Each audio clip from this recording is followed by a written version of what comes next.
Hey guys, welcome back to channel. ഒരു school മുഴുവനുള്ള ബുള്ളീസിനെ കയ്യിലെടുത്ത് അവരെ നേർവഴിക്ക് കൊണ്ടുവരാനായിട്ട് അവരെ നല്ലൊരു പാഠം പഠിപ്പിക്കാനായിട്ട് വരുന്ന ഒരു ഇൻസ്പെക്ടറിന്റെ കഥയാണ് 2026 റിലീസ് ചെയ്തിട്ടുള്ള ടീച്ച് യു എ ലെസൺ എന്ന കെ ഡ്രാമയിലൂടെ നമ്മൾ കാണുന്നത്. അപ്പോൾ ഒത്തിരി ലാഗ് അടിപ്പിക്കാതെ നമുക്ക് നേരെ ഫസ്റ്റത്തെ എപ്പിസോഡ് നോക്കിയാലോ.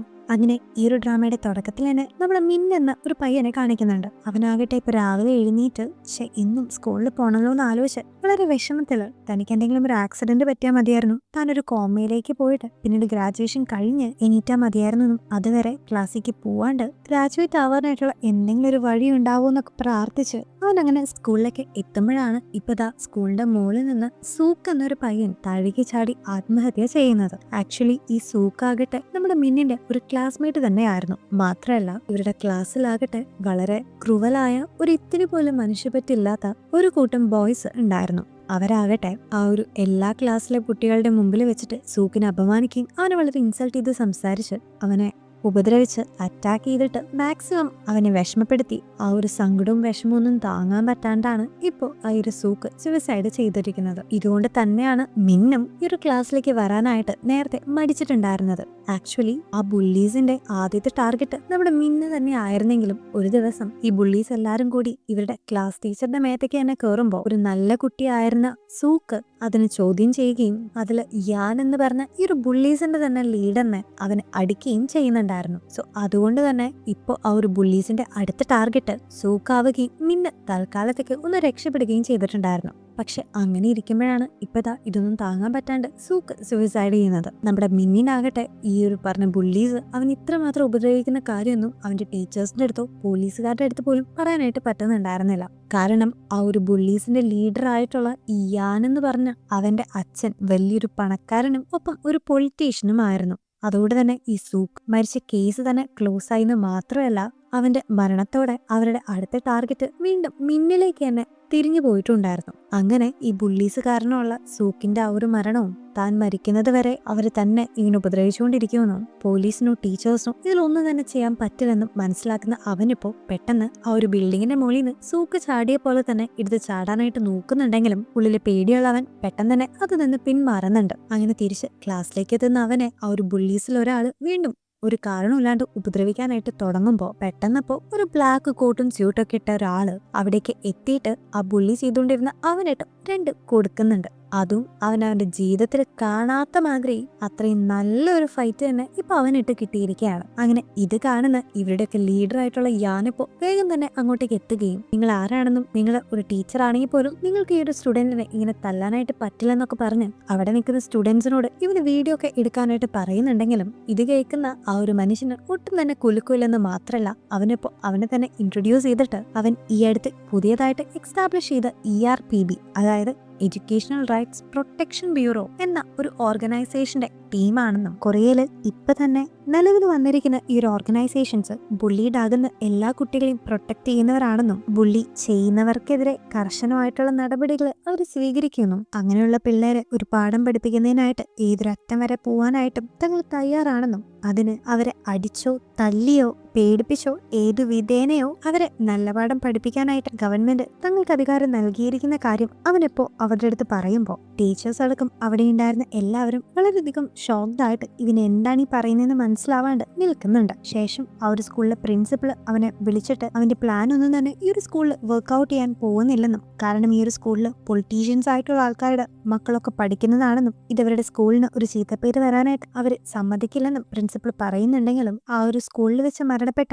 സൂക്കിന്റെ ആ ഒരു കേസ് ക്ലോസ് ചെയ്തത് മനഃപൂർവ്വമാണെന്ന് തനിക്ക് അറിയാമെന്നും കൂടുതൽ എന്നെ കൊണ്ടൊന്നും പറയിപ്പിക്കരുതെന്നും പറഞ്ഞിട്ട് ഇപ്പൊ ആ ഒരു ഇൻസ്പെക്ടർ അവിടെ നിന്ന് നേരെ നമ്മുടെ സൂക്കും മിന്നും ആ ഒരു യാനൊക്കെ പഠിച്ചിരുന്ന ആ ഒരു ക്ലാസ്സിലേക്ക് ചെല്ലുന്നുണ്ട്. അങ്ങനെ ടീച്ചേഴ്സിന് യാതൊരുവിധ റെസ്പെക്റ്റോ വാല്യൂ കൊടുക്കാത്ത ആ ഒരു ക്ലാസ്സിലേക്ക് ചെന്നിട്ട് അവനിപ്പോ സൂക്കിന്റെ മരണത്തിനെ പറ്റി ചോദിക്കുന്നുണ്ട്. അങ്ങനെ ഇത് കേൾക്കുമ്പോൾ അവരിൽ ഒരാള് തമാശ രൂപേണ മരിച്ചുപോയിട്ടും സൂക്കിനെ കളിയാക്കി സംസാരിക്കുന്നത് കാണുന്ന ഇൻസ്പെക്ടർക്ക് ഇപ്പൊ ദേഷ്യം വന്നിട്ട് അവരിട്ട് ഒന്ന് കൊടുക്കുന്നുണ്ട്. ആക്ച്വലി അവൻ ഇങ്ങനെയൊക്കെ ചെയ്യുമ്പോഴാണ് ഇപ്പൊ വന്നിരിക്കുന്നത് സാധാരണ ഒരു ടീച്ചർ അല്ലെന്നും അവരുടെ അടവുകളൊന്നും ഈ ഇൻസ്പെക്ടർ എടുത്ത് നടക്കില്ലെന്നും അവരെല്ലാവരും മനസ്സിലാക്കുന്നത്. പിന്നീട് ആ ഒരു ഇൻസ്പെക്ടർ ഇവര് ഇത്രയും നാൾ ചെയ്തതിന് ഒരു ചെറിയ പണിഷ്മെന്റ് ആയിട്ട് അവരോട് എല്ലാവരോടും പുഷപ്പുകൾ എടുക്കാനായിട്ട് പറയുമ്പോൾ അവനെ പറ്റി ഏകദേശം ഒരു ധാരണ കിട്ടിയ പിള്ളേരെല്ലാം അതിന് റെഡി ആവുന്നുണ്ടെങ്കിലും ആ ഒരു ബുള്ളീസിന്റെ ഹെഡും ഏറ്റവും ക്രൂവലായിട്ടുള്ള യാനാകട്ടെ കുട്ടികളോട് അയാൾ പറയുന്നത് കേൾക്കേണ്ട കാര്യമില്ലെന്നും പുഷപ്പ് എടുക്കണ്ടെന്നും പറയുമ്പോൾ കുട്ടികൾ അവൻ പറയുന്നതാണ് കൂടുതലായിട്ട് കേൾക്കുന്നത്. സോ അതുകൊണ്ട് തന്നെ ബാക്കിയുള്ള കുട്ടികൾക്ക് കാര്യങ്ങൾ മനസ്സിലാക്കി കൊടുക്കണമെങ്കിൽ ഇവരുടെ ലീഡറായിട്ടുള്ള യാനിനെയാണ് ശരിയാക്കേണ്ടതെന്ന് മനസ്സിലാകുന്ന ഇൻസ്പെക്ടർ ഇപ്പോൾ യാനിന്റെ മുഖം ഡെസ്കിലേക്ക് വെച്ചിട്ട് പേടിപ്പിച്ച് അവനെ കൊണ്ട് പുഷപ്പ് ഇടിയിപ്പിക്കുന്നുണ്ടായിരുന്നു. അങ്ങനെ ഇത് കണ്ട് പേടിച്ച് ബാക്കിയുള്ള പിള്ളേരും അതുപോലെ തന്നെ അനുസരിക്കാനായിട്ട് തുടങ്ങുന്നുണ്ടായിരുന്നു. ഈവൻ ഫുഡ് കഴിക്കാനായിട്ട് കഫറ്റീരിയയിലേക്ക് പോകുമ്പോൾ പോലും യാന് ബാക്കിയുള്ള കുട്ടികളൊക്കെ സ്കിപ്പ് ചെയ്തിട്ട് ഓടിക്കയറി ലൈനിൽ നിൽക്കുന്നത് കൈയോടെ പിടിക്കുന്ന ഇൻസ്പെക്ടർ അവനിട്ട് ഒരു ചവിട്ട് കൊടുത്തിട്ട് അവിടെയൊക്കെ തുടയ്ക്കാൻ ഉപയോഗിക്കുന്ന ഒരു കോലെടുത്ത് അവന്റെ തലയിലും വെച്ചിട്ട്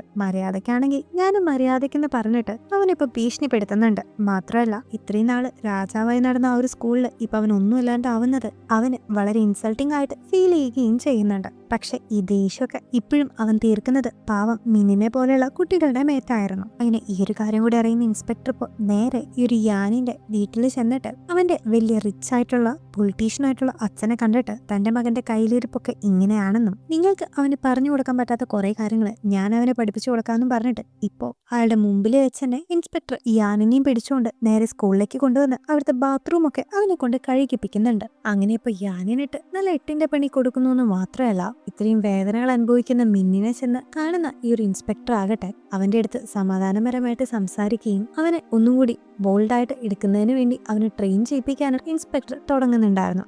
അങ്ങനെ ജീവിതത്തിൽ ആദ്യമായിട്ട് പ്രതീക്ഷകളൊക്കെ നഷ്ടപ്പെട്ട നമ്മുടെ മിന്നിന് ഇപ്പൊ തന്റെ ഒപ്പം ആരോഗ്യമുണ്ടെന്നും തന്നെ സപ്പോർട്ട് ചെയ്യാനായിട്ട് ആൾക്കാരുണ്ടെന്നുള്ള ഒരു വിശ്വാസം അവന് തിരിച്ച് കിട്ടിയിട്ടുണ്ടായിരുന്നു. ഇതേ നേരം ഇങ്ങനെ ERPB എന്ന ആ ഒരു ഓർഗനൈസേഷൻ തന്നെ ഉണ്ടാക്കിയത് ഈ എഡ്യൂക്കേഷന്റെ ഒക്കെ മിനിസ്റ്റർ ആണെന്ന് മനസ്സിലാക്കുന്ന ആ ഒരു പൊളിറ്റീഷ്യൻ ആകട്ടെ നേരെ ആ ഒരു മിനിസ്റ്ററെ ചെന്ന് കണ്ടിട്ട് ഈ ERPB എന്ന് പറയുന്ന ഓർഗനൈസേഷൻ ഇപ്പൊ തന്നെ ഷട്ട് ഡൗൺ ചെയ്യണമെന്നും അവര് തന്റെ മകനെ ഇങ്ങനെയൊക്കെ ക്രൂവലായിട്ട് ഉപദ്രവിച്ചു എന്നും അവനെ കൊണ്ട് ബാത്റൂം വരെ കഴിപ്പിച്ചു എന്നൊക്കെ പറഞ്ഞിട്ട് ഇപ്പോ ആ ഒരു പൊളിറ്റീഷ്യൻ വളരെയധികം റേസ് ആവുന്നുണ്ട്. പക്ഷെ ഇത് കേൾക്കുന്ന മിനിസ്റ്റർ ആകട്ടെ താൻ അങ്ങനെ പെട്ടെന്ന് ഷട്ട് ഡൗൺ ചെയ്യാൻ വേണ്ടിയിട്ടല്ല ERPB തുടങ്ങി വെച്ചതെന്നും ബാക്കിയുള്ള കുട്ടികളെല്ലാം ഉപദ്രവിക്കുന്ന നിന്റെ മകനെ പോലുള്ള ആൾക്കാർക്ക് വേണ്ടിയാണ് ഇത് ഞാൻ തുടങ്ങിയതെന്നും ആ ഒരു മിനിസ്റ്റർ പറയുമ്പോൾ ഇപ്പോ ഈ ഒരു പൊളിറ്റീഷ്യൻ ആകട്ടെ ഇതൊരു ഭീഷണിയുടെ സ്വരത്തിൽ അടുത്ത ഇലക്ഷൻ വരെ നിനക്ക് ഇതൊക്കെ ചെയ്യാൻ പറ്റുള്ളൂ എന്നും ആ ഒരു ഇലക്ഷൻ കഴിഞ്ഞ് ഞാൻ പ്രസിഡന്റ് ആയി കഴിയുമ്പോൾ ഇതൊന്നും കാണില്ലെന്നും പറഞ്ഞ് ആ ഒരു മിനിസ്റ്റർ ഇപ്പൊ അദ്ദേഹം ഭീഷണിപ്പെടുത്തുന്നുണ്ട്. പക്ഷെ തൊട്ട് പിന്നാലെ തന്നെ ഈ പ്രസിഡന്റ് ആവാൻ പോകുന്ന പൊളിറ്റീഷ്യനെ പറ്റിയിട്ടുള്ള ഒരുപാട് ന്യൂസ് സോഷ്യൽ മീഡിയ മുഴുവനും തന്നെ സ്പ്രെഡ് ആകുന്നുണ്ട്. അദ്ദേഹത്തിന് മറ്റ് പല സ്ത്രീകളുമായിട്ട് ബന്ധമുണ്ടെന്നും അദ്ദേഹം ചെയ്ത എല്ലാ കുറ്റങ്ങളുടെയും പ്രൂഫ് അടക്കം ഇത് സോഷ്യൽ മീഡിയ മുഴുവൻ പരന്നിരിക്കുകയാണ്. അതുകൊണ്ട് തന്നെ അടുത്ത പ്രസിഡന്റ് ആവാനായിട്ടുള്ള യോഗ്യത നഷ്ടപ്പെട്ടു എന്ന് മാത്രമല്ല അവന്റെ ജീവിതം തന്നെ ഇതോടുകൂടി അവസാനിക്കുന്ന ഒരു മട്ടിലാണ്. അങ്ങനെ ഈ ഒരു കാര്യം അറിഞ്ഞ് അവനിപ്പോ നേരെ മിനിസ്റ്റർ ചെന്ന് കണ്ടിട്ട് ഇത് നിന്റെ പണിയല്ലേ എന്ന് ചോദിക്കുമ്പോൾ ഞാൻ തന്നെയാണ് ഇതിന് പുറകിലെന്നും നിന്റെ മകനെ വീഴ്ത്തണമെങ്കിൽ നിന്നെ തന്നെ വീഴ്ത്തണമെന്നും നിന്റെ അധികാരം വെച്ച് നീ ചെയ്തു കൂട്ടിയതെല്ലാം നിന്റെ മകനെ ഒരു ക്രിമിനൽ ആക്കുകയായിരുന്നു എന്നും ആ ഒരു എഡ്യൂക്കേഷൻ മിനിസ്റ്റർ ഇപ്പോ ഇയാൾക്ക് പറഞ്ഞു കൊടുക്കുന്നുണ്ട്. അങ്ങനെ ഇപ്പോ തന്റെ പൊളിറ്റിക്കൽ ആയിട്ടുള്ള ഒരു ഭാവി മുഴുവൻ നഷ്ടപ്പെട്ട് പോയിട്ടുണ്ടായിരുന്നു ഇപ്പൊ യാനിന്റെ ഫാദറിന്. അതുകൊണ്ട് തന്നെ അവന്റെ സ്കൂളിൽ പഠിക്കുന്ന എല്ലാ കുട്ടികളും ഈ ഒരു കാര്യങ്ങളൊക്കെ അറിയുകയും യാനിനെ ഇപ്പൊ അവർക്ക് ഒട്ടും തന്നെ വില ഇല്ലാണ്ടായിരിക്കുകയും ചെയ്തിരിക്കുകയാണ്. മാത്രമല്ല ഇപ്പോ ആ ഒരു സ്കൂളിന്റെ ബുള്ളീസിനെ ടാർഗറ്റ് ചെയ്യാനായിട്ടുള്ള അടുത്ത എര അത് യാൻ തന്നെയായിരുന്നു. അങ്ങനെ ഇതൊന്നും സഹിക്കാൻ പറ്റാണ്ട് യാനാകട്ടെ ഇപ്പൊ ആ ഒരു സ്കൂളിനെയും ക്ലാസ് റൂംസിനെയൊക്കെ കത്തിക്കാനായിട്ട് മണ്ണെണ്ണ എടുത്തുകൊണ്ടെന്ന് അവിടെ ഫുള്ള് സ്പ്രെഡ് ചെയ്ത് അവരെല്ലാരും പേടിപ്പിച്ച് ഇപ്പൊ ഞാൻ നിങ്ങളെല്ലാരും കത്തിക്കെന്ന് പറഞ്ഞ് നിൽക്കുമ്പോൾ കറക്റ്റ് സമയത്ത് തന്നെ ഇപ്പൊ ഇൻസ്പെക്ടർ അവിടേക്ക് എത്തിയിട്ട് അവന്റെ കയ്യിലുള്ള ലൈറ്റർ ഈ ഒരു യാനിനെ കാണിച്ചു കൊടുക്കുന്നുണ്ട്. ഇത് കണ്ട് യാന് നല്ലപോലെ പേടിക്കുന്നുണ്ട്. കാരണം അവന്റെ മേത്തും ആ ഒരു മണ്ണെണ്ണ ആയിട്ടുണ്ടായിരുന്നു. അങ്ങനെ ഇത് ചെയ്യരുതെന്ന് യാനിപ്പോ ഇൻസ്പെക്ടർ അടുത്ത് റിക്വസ്റ്റ് ചെയ്യുമ്പോൾ ആ സമയത്ത് തന്നെ ഇൻസ്പെക്ടർ ആ ഒരു ലൈറ്റർ താഴേക്ക് ഇടുകയും ആ ഒരു മണ്ണെണ്ണയമേ കൂടെ അതിപ്പോ നേരെ അവന്റെ അടുത്തേക്ക് സ്പ്രെഡ് ആവുകയും ചെയ്യുന്നുണ്ട്. അങ്ങനെ ആ ഒരു തീപ്പ് അവന്റെ മേത്ത് ആളി പിടിക്കുകയും അവനിപ്പോ ഹെൽപ്പിന് വേണ്ടി വളരെ നിസ്സഹായതോടു കൂടി എല്ലാവരുടെ അടുത്തും റിക്വസ്റ്റ് ചെയ്യുകയും ചെയ്യുന്നുണ്ട്.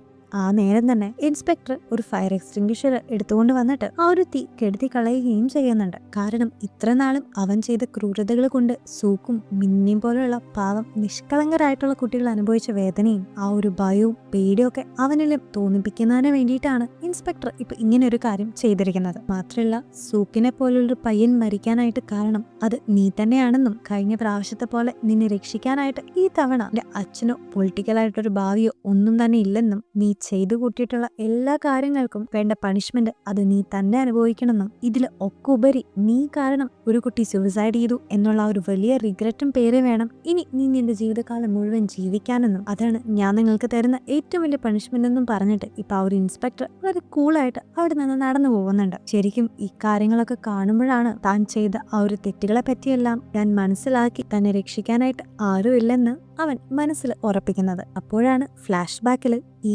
സൂക്കിനോടുള്ള ദേഷ്യം പോരാണ്ട് ഈ ആന് അവന്റെ പപ്പയുടെ ആ ഒരു പവർ വെച്ചിട്ട് സൂക്കിന്റെ ഫാമിലിയിൽ കയറി കളിക്കുകയും അവന്റെ കുടുംബത്തിന്റെ ഏക ആശ്രയമായിട്ടുള്ള അവന്റെ അച്ഛന്റെ ജോലി തന്നെ ഒരു പൊളിറ്റീഷ്യന്റെ ഹെൽപ്പോട് കൂടി യാൻ കളഞ്ഞിട്ടുണ്ടായിരുന്നു. അങ്ങനെ തന്റെ അച്ഛനെ ദയവ് ചെയ്ത് ഇതിലേക്ക് വലിച്ചഴിക്കരുതെന്ന് യാനിന്റെ അടുത്തേക്ക് സൂക്ക് റിക്വസ്റ്റ് ചെയ്യാനായിട്ട് പോകുമ്പോൾ അവന്റെ അടുത്ത് നീ മരിക്കണമെന്നും നീ മരിക്കുകയാണെങ്കിൽ നിന്റെ അച്ഛനെ ഞാൻ വെറുതെ വിടാമെന്നും യാൻ പറയുന്നത് കൊണ്ടാണ് ആക്ച്വലി അവൻ സൂയിസൈഡ് ചെയ്യുന്നത് തന്നെ. ഇപ്പോ ഈ ഒരു കാര്യങ്ങളൊക്കെ ആലോചിച്ച് എന്ത് ചെയ്യണമെന്ന് അറിയാണ്ടിരിക്കുകയാണ് നമ്മുടെ യാന്. ഇതേ നേരത്തെ തന്നെ അവൻ ഈ ചെയ്ത ക്രൂരതകളുടെ വീഡിയോസ് എല്ലാം തന്നെ ഓൺലൈനിൽ വരികയും ഇതിന്റെ കേസ് റീഓപ്പൺ ചെയ്യുന്ന കാരണം കൊണ്ട് അവനെയും ഇതുപോലെ അതിക്രമങ്ങളൊക്കെ അവിടെ കാട്ടിക്കൂട്ടിയ സകല ബുള്ളീസിനെയും പോലീസുകാർ വന്ന് അറസ്റ്റ് ചെയ്ത് കൊണ്ടുപോകുന്നുണ്ട്. അങ്ങനെ വീണ്ടും ആ ഒരു സ്കൂളിൽ സാധാരണക്കാർക്കായിട്ടുള്ള എല്ലാവർക്കും ഒരുമിച്ച് പഠിക്കാനും സന്തോഷത്തിൽ ജീവിക്കാനായിട്ടുള്ള ആ ഒരു ഫ്രീഡമും നേടിക്കൊടുത്തുകൊണ്ട് നമ്മുടെ ഇൻസ്പെക്ടറും അവിടെ നിന്ന് ഇറങ്ങുന്നുണ്ട്. അങ്ങനെ പിന്നീട് അവിടുന്ന് സീൻ കട്ട് ചെയ്ത് നമ്മൾ കാണുന്നത് ഇൻസ്പെക്ടറും നമ്മുടെ എഡ്യൂക്കേഷൻ മിനിസ്റ്ററും കൂടിയിട്ട് 2 വർഷം മുമ്പ് മരണപ്പെട്ട ഒരു പെൺകുട്ടിയുടെ കല്ലറ വിസിറ്റ് ചെയ്യാനായിട്ട് ചെല്ലുന്നതാണ്. അവിടെ വെച്ച് രണ്ടുപേർക്കും ആ ഒരു പെൺകുട്ടി വളരെ പ്രിയപ്പെട്ടതായിരുന്നെന്നും അവളുടെ മരണത്തിൽ ഇപ്പോഴും അവർ വിഷമിക്കുന്നുണ്ടെന്നും കാണിച്ച് ഇന്നത്തെ ഒരു എപ്പിസോഡ് ഇവിടെ വെച്ച് എൻഡ് ചെയ്യാണ്. സോ അങ്ങനെ ERPB എന്നുള്ള ഒരു ഓർഗനൈസേഷൻ നിർമ്മിച്ച് തന്റെ ആദ്യത്തെ സ്കൂളിലുള്ള എല്ലാ പ്രശ്നങ്ങളും തീർത്ത് ഇത് ഉണ്ടാക്കിയെടുത്തിട്ടുള്ള എഡ്യൂക്കേഷൻ മിനിസ്റ്ററും നമ്മുടെ ഇൻസ്പെക്ടറും അവിടെ നിന്ന് ഇറങ്ങിയിരിക്കുകയാണ്. ഇനി ഇന്നത്തെ എപ്പിസോഡിൽ നമ്മൾ അവസാനം കണ്ട ആ ഒരു പെൺകുട്ടി അവൾ ആരാണെന്നും എന്തിനു വേണ്ടിയാണ് ഇവർ ഇതെല്ലാം ചെയ്തു കൂട്ടുന്നതെന്നൊക്കെ ഇനി വരുന്ന എപ്പിസോഡിൽ കൂടെ നമുക്ക് കാണാട്ടോ. അപ്പോൾ അടുത്ത വീഡിയോ വരുന്നവരെ എല്ലാവരും ടേക്ക് കെയർ ആൻഡ് ബൈ.